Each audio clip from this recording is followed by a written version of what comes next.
Alors, du coup, c'est bien que mon père m'envoie des nouveaux accessoires, mais... Ok, je sais pas ça sert à quoi. Et une nouvelle place. Bon. Du coup, j'imagine que je prends le bus pour le rejoindre. Et hop, c'est parti pour l'aventure.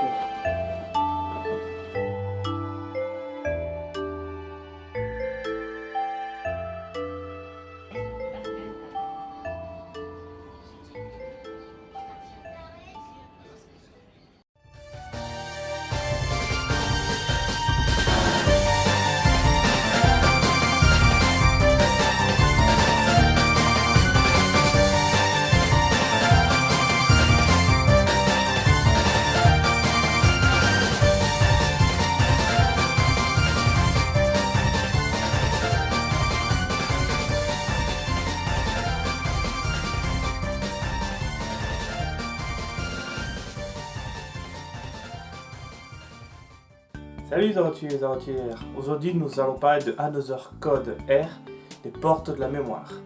C'est parti pour un petit résumé. Another R, les portes de la mémoire. Initialement sorti le 5 février 2009, développé par Zing, édité par Nintendo, c'est un jeu aventure sur Nintendo Wii. Une chose qui est exceptionnelle, c'est que du coup, apparemment, il n'y a pas de version américaine.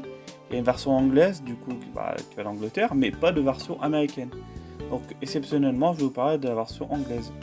Donc, voici la boîte en version anglaise, comme je disais, la boîte en version française et la boîte en version japonaise. Bon, malheureusement, les boîtes c'est les mêmes pour n'importe quel pays, j'ai l'impression. Mais bon, on aime bien quand même le beau visuel de la boîte.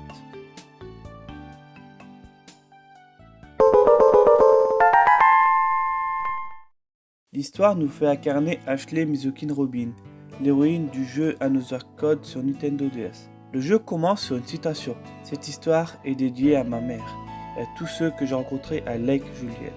Ashley reçoit un nouveau modèle de DAS. Dans celui-ci, il y avait un message. Ma chère Ashley, j'ai quelque chose à te révéler à propos de ta mère. Rejoins-moi à Lake Juliet, ton père. Ashley a d'autres choix d'y aller. Après ça, le jeu nous montre une mystérieuse cinématique avec le père d'Ashley et aussi sa mère, Sayako. Nous retrouvons Ashley en train de descendre du bus, mais malheureusement elle se fait voler son sac. Elle essaye de le poursuivre, mais rien n'est fait. La seule chose qui reste, c'est le collier de sa mère, Sayako. On apprend qu'elle était japonaise, et malheureusement elle est morte par Ashley avec 3 ans. Notre père devait nous attendre à l'arrêt de bus, mais malheureusement il n'était pas là. Ashley fait la rencontre d'un garde forestier, qui lui promet de l'aider pour retrouver son sac. Pourquoi son père décide-t-il de parler de sa mère? Quelle est l'importance de cet endroit? Pourquoi on lui a volé son sac? Si vous voulez savoir la suite, à vous de jouer.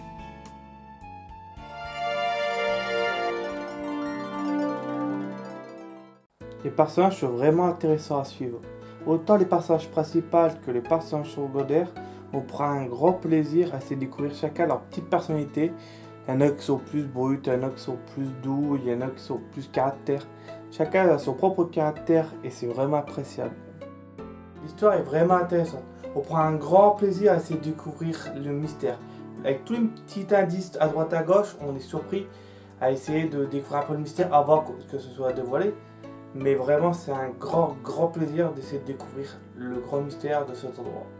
Il faut utiliser les multiples possibilités de la Wiimote pour pouvoir résoudre des mystères. Et c'est vraiment bien utilisé. Les musiques du jeu sont vraiment bonnes, je trouve. Il n'y en a pas beaucoup, mais pour les très peu de musique qu'il y a, je trouve qu'ils ont un côté très calme, très posé. Donc en vrai, non, j'aime beaucoup les musiques de ce jeu. La direction graphique est vraiment cool. On peut ne pas aimer, mais moi de mon côté, j'adore.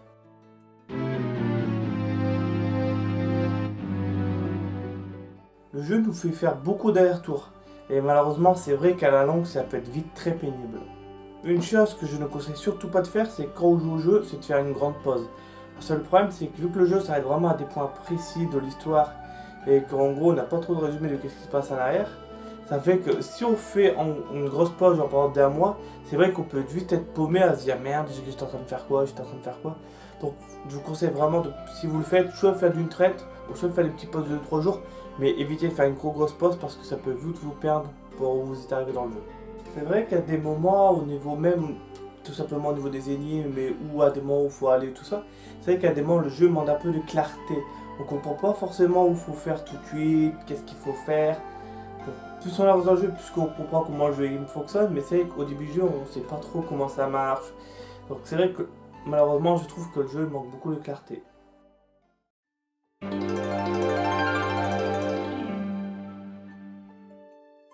Another Code sur Wii, c'était vraiment une grande surprise. J'avais adoré celui sur DS. Bon, je préfère toujours lui sur DS que lui sur la Wii.